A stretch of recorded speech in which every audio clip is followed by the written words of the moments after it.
Voilà, donc l'objectif de ce matin est de découvrir les capacités et l'intérêt de la simulation de fabrication et de voir ce qu'on peut tirer en termes d'informations issues de la simulation de fabrication.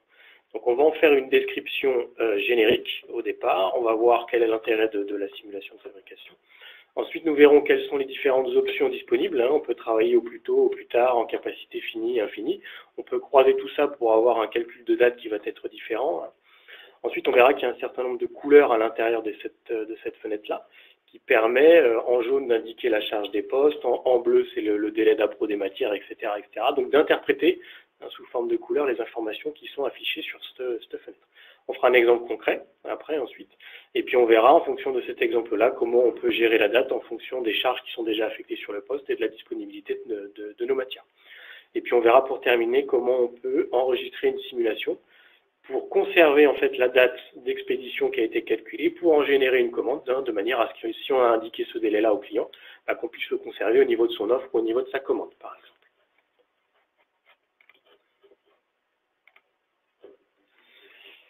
Donc la simulation de fabrication, elle a pour vocation à vous donner une date d'expédition basée sur une nomenclature ou sur un devis, mais néanmoins sur un article, on va dire, qui est constitué d'une nomenclature et de gamme.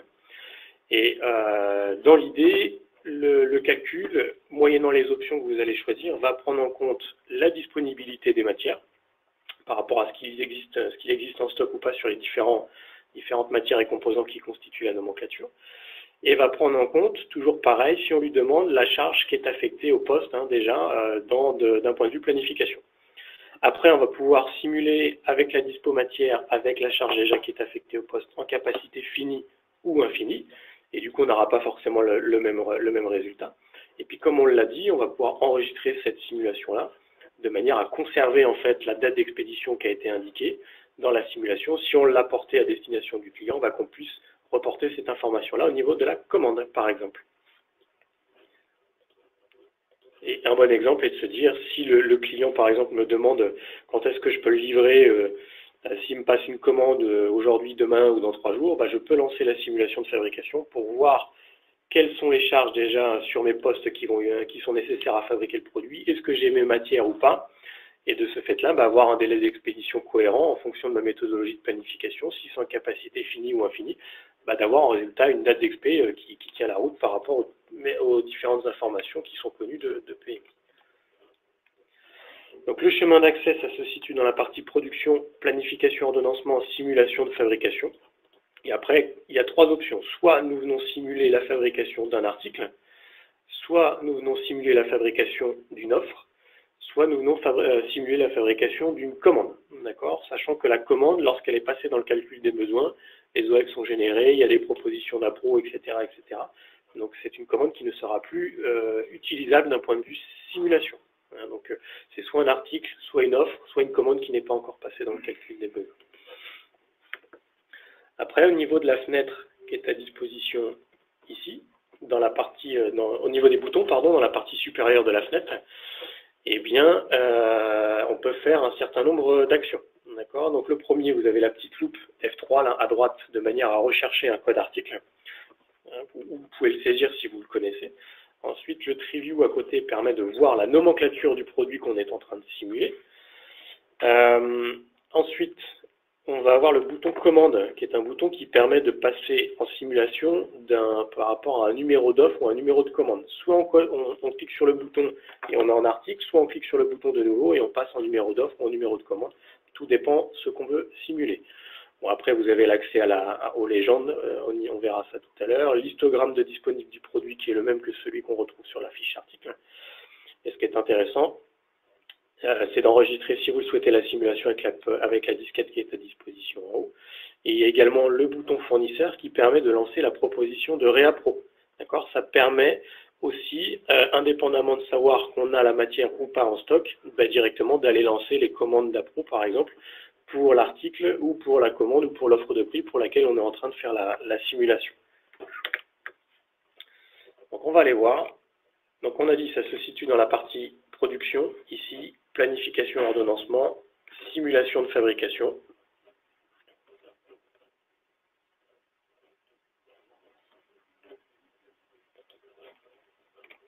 Donc Voilà, vous avez une fenêtre comme celle-ci qui s'ouvre, hein.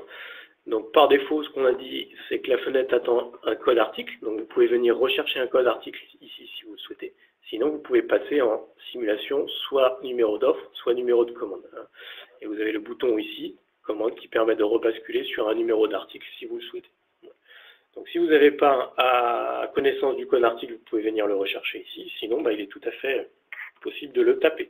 Voilà. Donc à ce niveau-là, quand on sort de la saisie d'article, l'article est bien retrouvé, effectivement, et il y a des informations qui commencent à s'afficher de manière graphique, en bas, à l'intérieur du tableau. Ça, on va venir voir ça après. Vous avez accès ici aux légendes, donc ça, on en parlera tout à l'heure. Si vous voulez voir et comprendre à quoi servent les différentes couleurs qui sont indiquées dans la partie graphique, en bas, on le précisera tout à l'heure ensemble. On a accès aussi à l'histogramme, comme on l'a dit, qui est le même que celui qu'on retrouve sur la fiche article, hein, qui est quelque chose que vous avez peut-être l'habitude de voir pour vérifier la dispo au niveau d'un article, en fonction de ce qui se passe, des fabrications en cours, des achats, des résas, etc., etc. Voilà. Et puis quand on aura lancé réellement notre simulation, parce que pour l'instant on n'a pas encore réellement lancé, on va pouvoir enregistrer la simulation ici à ce niveau-là, et puis on va pouvoir également lancer nos propositions d'appro si on souhaite aller jusque-là. Voilà. Et pour info, ici au niveau du bouton, on a accès au TreeView, hein, qui représente la nomenclature du produit pour lequel on est en train de lancer la simulation. Voilà. Donc il y a de la matière, il y a du consommable, il y a de la main-d'œuvre et il y a de la sous-traitance.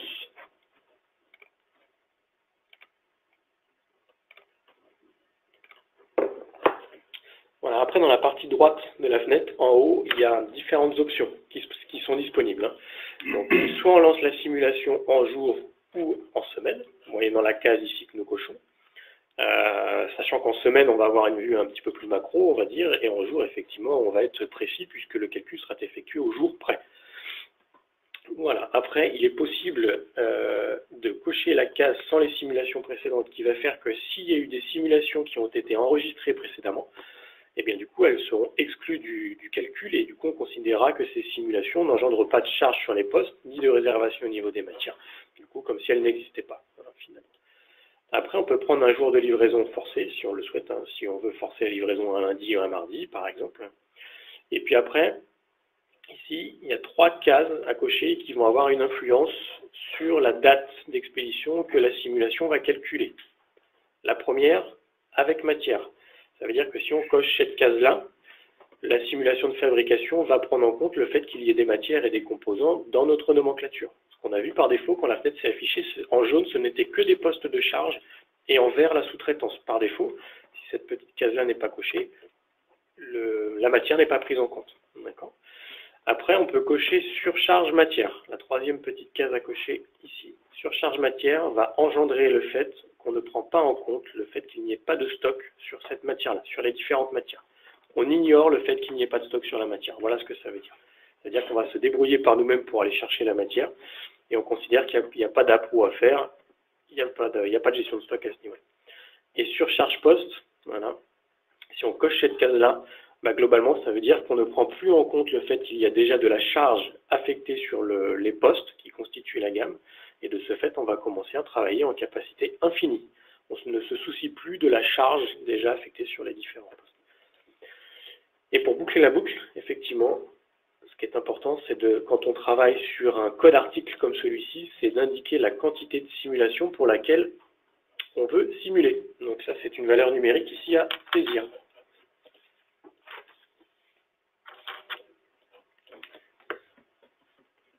Du coup, si on revient dans cette fenêtre-là, si ici je coche avec matière, je mets une quantité de simulation, on va mettre 5 par exemple.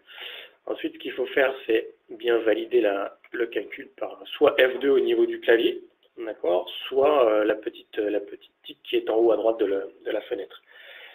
Voilà, et donc là commence à s'afficher un certain nombre d'informations. On voit qu'il y a du bleu qui vient d'apparaître, il y a du rose qui vient d'apparaître et du gris, d'accord.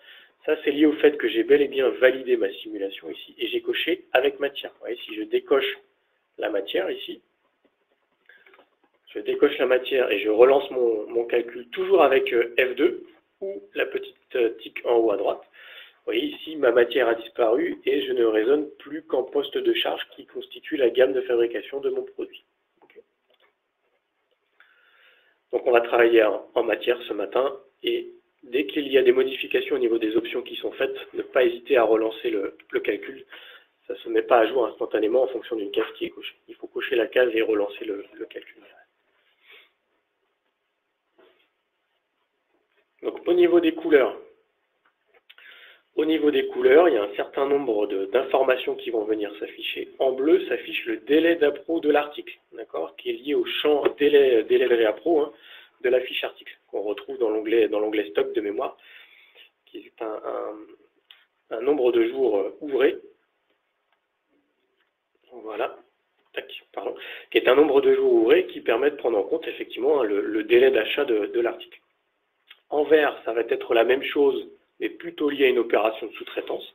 Et c'est encore une fois le champ délai de réappro qui est indiqué sur la fiche article de la sous-traitance qui permet d'avoir ce délai-là qui s'affiche à l'écran. En jaune, c'est la charge qui est déjà affectée aux différents postes de main-d'œuvre qui constituent la gamme. C'est-à-dire que c'est tout ce qui est planifié, c'est-à-dire que le poste est déjà chargé sur la période qui correspond à la barre jaune. Et ensuite, vous avez deux roses, un qui est plus foncé que l'autre et un qui est plus clair. Et ça, c'est en fonction des cases à cocher sur charge poste, par exemple, qui vont faire qu'on travaille en capacité infinie, et sur charge poste qui n'est pas coché, qui va faire qu'on travaille en capacité finie, pour le coup. Okay. Et puis le gris, ici, affiche la charge simulée d'un poste qui est déjà présent dans la gamme. Ça veut dire que, dans notre exemple, ici, au niveau du gris, j'ai le sillage, d'accord. Donc j'ai une barre violette là, de rose de quelques heures qui correspond au temps de sillage nécessaire qui est indiqué dans la gamme, multiplié par la quantité de 5 que je lance en simulation ici. Sauf que l'opération de sillage est également présente une deuxième fois dans la gamme, pour un sous-ensemble sans doute. Donc pour mon premier sous-ensemble ici, j'ai une barre rose qui correspond à l'opération de sillage que je retrouve en gris ici. Donc le gris en fait indique que l'opération de sillage est déjà présente quelque part ailleurs dans la gamme de ce même produit-là. Et que du coup c'est une charge qu'on doit retrouver quelque part au-dessus ou en dessous d'un point de vue graphique. Voilà. Donc en jaune, on a dit ici, c'est le fait que le poste de sillage est déjà chargé jusqu'au 27 juin 2018, ici. Et donc après, d'un point de vue de la structure de ma nomenclature, je peux démarrer mon opération de sillage qu'à partir du 27 juin. Et elle se terminera le 28 en début de journée, ici. Et les postes vont s'enchaîner, hein, comme lorsqu'on vient faire de la planification, pour indiquer une date de fin ici, via le poste d'emballage, qui est le dernier poste de ma gamme, au 10 juillet 2018. Voilà, en bleu, ici, c'est le délai d'appro de ma fiche article. Donc si je prends mon tube acier, ici, si je clique dessus, on a accès à l'histogramme du disponible de cet article. Et par ce biais-là, on peut aller jusqu'à la fiche article si on le souhaite. Et en fait, la barre bleue qui est affichée derrière dans la partie graphique, correspond voilà, au niveau là. Voilà. D'accord, correspond au champ délai d'appro de 2 jours ici. Donc c'est bien les 2 jours que nous retrouvons derrière. Et en fait, le système se dit, si tu passes la commande de ce tube acier aujourd'hui, étant donné qu'il y a 2 jours d'appro qui est indiqué, de délai de réappro qui est indiqué sur la fiche article, ça fera une réception pour le mardi 19 juin. D'accord. Voilà. Pour l'opération de sous-traitance, c'est exactement le même principe. Et ensuite, on disait, au niveau de la couleur rose qui est un peu plus foncée ou un peu plus claire, tout va dépendre ici si je travaille en surcharge poste ou pas. Si je clique sur surcharge poste, je vais commencer à travailler en capacité infinie. Pour le coup, ça veut dire que je ne me soucie plus de la charge du poste de sillage, par exemple, et je commence à travailler au plus tôt. Okay. Donc là, on est sur une couleur rose plus foncée, hein, qui fait qu'on voit visuellement si on est en capacité finie ou infinie. Ensuite, la façon dont est structurée la nomenclature, ici, pour le tube acier, on voit que c'est une matière qui est nécessaire pour le sillage. Donc on respecte le fait qu'il y ait besoin du tubassier qui est 2 jours d'appro. Donc je ne peux pas commencer mon opération de sciage ici de mon sous-ensemble avant le 19 juin au mieux, puisque le temps que j'achète la matière aujourd'hui et demain, elle m'arrivera que le mardi matin pour enchaîner l'opération de sciage. Tout cela est lié aux options qui sont cochées dans la partie supérieure de la fenêtre. Et comme on le disait tout à l'heure, le fait de cocher surcharge matière, ici par exemple, va engendrer le fait qu'on ne se soucie plus de savoir s'il y a du stock ou pas sur la matière. Voilà. Et comme j'ai décoché surcharge poste, ici effectivement je travaille en capacité finie au niveau de mes postes de charge, mais la matière ici n'a plus aucune importance. Je veux dire que si je coche tout, je vais travailler en capacité finie, ou plutôt sans se soucier du fait qu'il n'y ait pas le tubassier ici à ce niveau-là. Donc je considère que je peux démarrer mon opération de sciage tout de suite.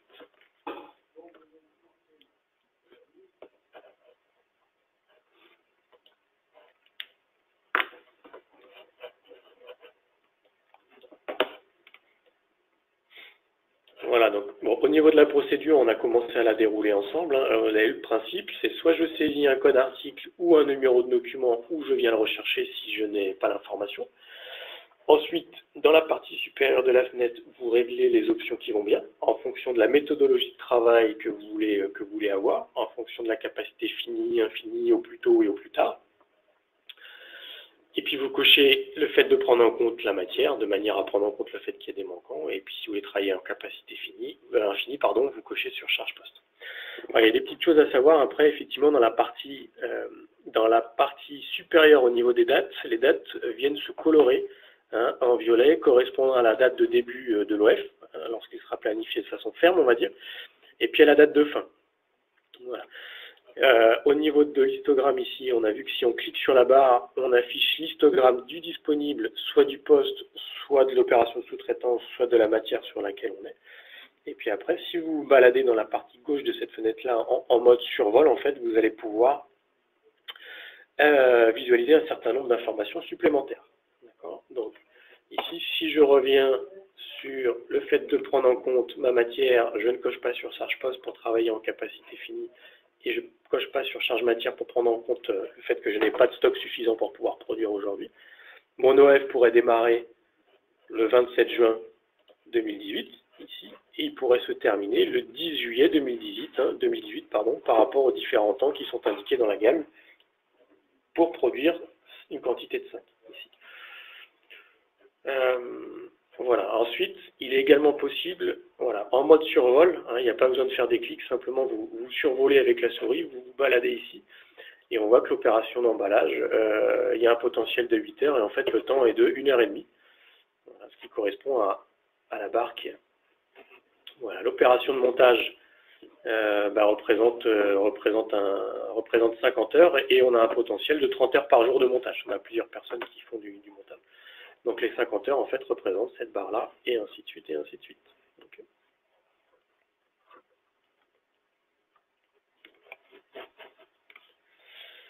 Voilà, après ça, on a vu, visualiser la nomenclature du produit, si vous voulez voir les différents composants, etc., d'avoir une vue de nomenclature, qui correspond à la même que celle qu'on a au niveau de la fiche article. L'histogramme, on en a parlé également.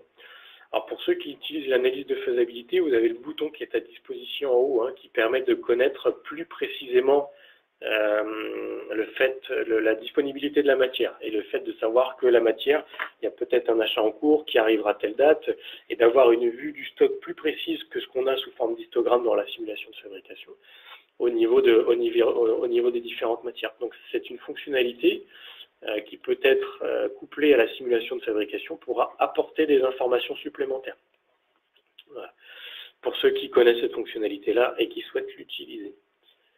Ensuite, comme on le disait, il est possible en haut de lancer la proposition de ReaPro. Donc c'est la proposition de ReaPro classique que vous connaissez lorsque vous allez dans la partie stock, ReaPro, proposition de ReaPro, et qu'on cherche à lancer des ReaPro par cette fonctionnalité-là. Et c'est la même fonctionnalité, simplement elle va vous proposer d'acheter les articles manquants en stock par rapport à ce qui est indiqué dans la simulation de fabrication. Et effectivement, ça va permettre de générer des commandes fournisseurs en respectant le délai qui est calculé par la simulation. Ça veut dire que là, j'ai un délai de fin de fabrication qui correspond à l'emballage, qui est la dernière opération de main-d'œuvre dans ma gamme, au 10 juillet 2018, ben, si je lance ici la partie proposition de ReaPro, eh ben, la proposition de ReaPro va calculer les manquants de tubes, de platines, etc., de vis, de caissons et ainsi de suite, basés sur la date du 10 juillet 2018, ici. Voilà. Donc la notion d'affaire ici est facultative, hein, on n'est pas obligé de saisir quelque chose. Et donc là, effectivement, ben, je retrouve la liste de mes articles que je n'ai pas en stock pour pouvoir produire mes 5 tables par rapport à la simulation de fabrication. Et le système va respecter la date du 10 juillet qui correspond à la date de fin de prod de la date d'expédition de cet article-là. On va dire, effectivement, il est venu positionner nos abros, là, ici, hein, au plus tard, il nous propose d'acheter des quantités de bois, des quantités de platine, etc., au plus tard, pour pouvoir respecter la date du 10 juillet. Et après, c'est une fonctionnalité classique, on revient dans le monde de la pro et des achats, comme on le connaît, simplement on est parti d'une simulation, et on peut, comme dans une proposition de ReaPro classique, faire des demandes d'achat, faire des demandes de prix, et directement créer des commandes si on le souhaite. Ça va permettre aussi d'anticiper un certain nombre de choses.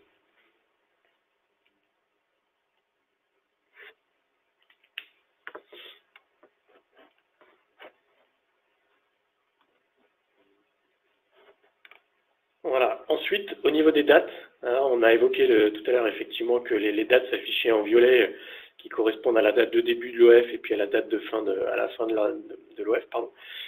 Vous allez pouvoir cliquer, si vous le souhaitez, sur l'entête, sur une date, hein, sur l'entête ici du tableau qui contient les dates, de manière à faire avancer ou reculer la simulation. Par contre, au niveau du calcul, si pour lui il trouve quelque chose d'incohérent, vous allez avoir une date, comme quoi un message, pardon, comme quoi la planification ne sera pas possible. Et qu'il faut travailler soit en capacité finie ou infinie, mais que ce n'est pas possible de réaliser l'OF par rapport aux différentes options qui sont demandées.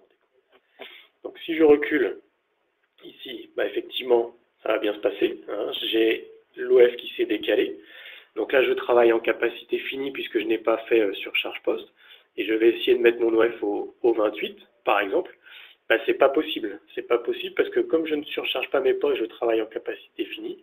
Il est infichu de nous mettre l'opération de sciage avant le 28, donc je ne peux pas terminer mon ordre de fabrication pour le 28. Pour lui, la date est impossible à calculer par rapport aux options qui sont indiquées dans la partie supérieure. C'est pour ça qu'il nous demande soit de reculer la date, soit de travailler avec surcharge poste ou surcharge matière, et donc de passer en capacité finie. Voilà. Et on va se remettre au 10 juillet, par exemple.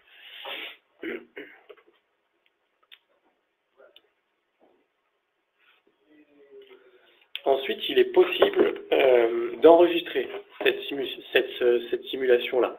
Il y a le bouton enregistrer là qui permet d'acter le fait qu'on a planifié quelque chose de cette façon-là et que le système nous a calculé une date au 10 juillet.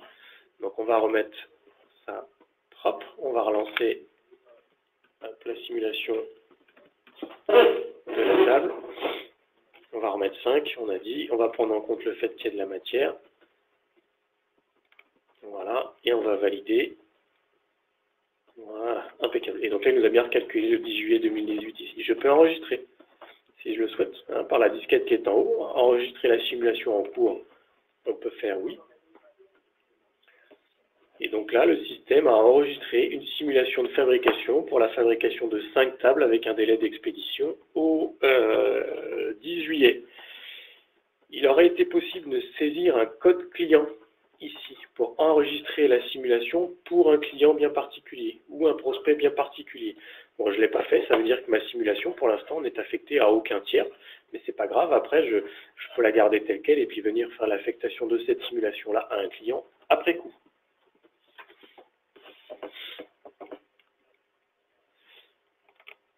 Voilà, donc une fois que la simulation est enregistrée, après vous avez accès toujours dans la partie production, planification, ordonnancement, liste, suppression des simulations. Par ce chemin-là, on a accès à la liste des simulations qui ont été enregistrées. Voilà, c'est une fenêtre qui permet de faire des recherches de simulation par client, par code article, etc. Et on va pouvoir aussi générer des commandes directement, si on le souhaite, par le biais de cette fenêtre-là. Et puis effectivement, effectivement, il y a un petit sens interdit, hein, comme on le retrouve parfois dans certaines fenêtres de PMI, comme quoi l'action est traitée. Effectivement, on a bien transformé la simulation de fabrication en commande, par exemple. Et le fait de faire ça, la simulation de fabrication a calculé un délai d'expédition au 10 juillet, par exemple. C'est ce que vous allez retrouver dans ce que vous avez enregistré. Si on génère une commande sur ce qui a été simulé, bah effectivement, on va retrouver la date d'expédition qui correspond à ce qui a été calculé au niveau de la simulation. Et de ce fait-là, on va retrouver le planning avec les mêmes dates par rapport à ce que la simulation a calculé. Donc le fait de partir de la simulation, on va répercuter tout ce qui a été calculé au niveau de la date d'expé dans la ligne de commande et donc dans le planning pour le coup.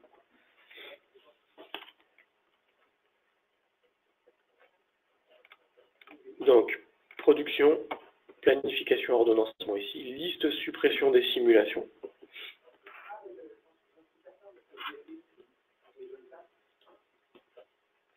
Alors, comme on le disait, vous pouvez rechercher par client, par article, par date de création, etc. etc. Sinon, simplement, vous pouvez valider en haut. Hein. Voilà. Et vous avez la liste de toutes les simulations. Donc, les simulations sont enregistrées par un numéro M qui vient s'incrémenter hein, directement ici. On peut cocher tout ou partie des simulations qui sont indiquées ici. Ici, je retrouve la simulation de ma table. Voilà, et j'ai 7039 là, qui est un numéro de devis que je suis venu simuler hier, par exemple. Et donc, par ce biais-là, je peux directement générer les commandes si je le souhaite. Ça m'ouvre une fenêtre, et effectivement, comme je n'avais pas fait l'affectation du client tout à l'heure au niveau de ma simulation, je peux le faire maintenant, hein, sachant que c'est obligatoire d'affecter la commande qu'on va générer à un client. Donc, effectivement, il faut de manière obligatoire indiquer un client qui est. Ensuite, on va venir générer un numéro de commande ou un numéro auto ici si vous le souhaitez. Dans le champ référence commande, le système va nous répercuter le numéro de simulation qui a été généré tout à l'heure de manière à faire le lien entre la commande et la simulation d'origine. Voilà, et ici on peut typer la commande. Est-ce qu'on va en faire une commande de type F à fabriquer? Est-ce qu'on va en faire une commande interne ici, ou est-ce qu'on va en faire une commande sur stock en fonction de la méthodologie de travail que vous avez par rapport à l'utilisation de PMI.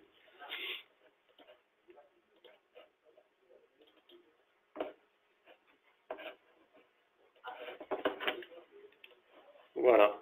Donc là, il est en train de me générer ma commande. Et comme on le disait, effectivement, le sens interdit ici indique que la simulation a été transformée en commande. Et c'est une commande qui est maintenant accessible dans le système, hein, comme les autres, pour pouvoir faire envoyer l'accusé de réception de commande, produire avec, la planifier de façon ferme, lancer les appros si ça n'a pas déjà été fait, etc., l'expédier, la facturer, et ainsi de suite. C'est une commande comme les autres, sauf que du point de départ, on est parti de la simulation.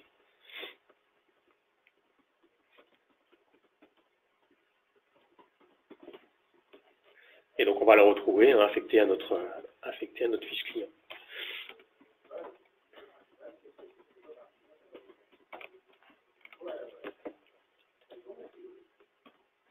Voilà, on retrouve la commande, là, ici, hein, 123 564, avec le champ référence commande qui correspond au numéro de simulation. Et donc, voilà, maintenant, elle est accessible dans le système et on va pouvoir en faire ce qu'on veut par rapport à nos habitudes. Et le délai calculé le 10 juillet est venu se mettre dans le délai d'expédition, ici, voilà, à ce niveau-là.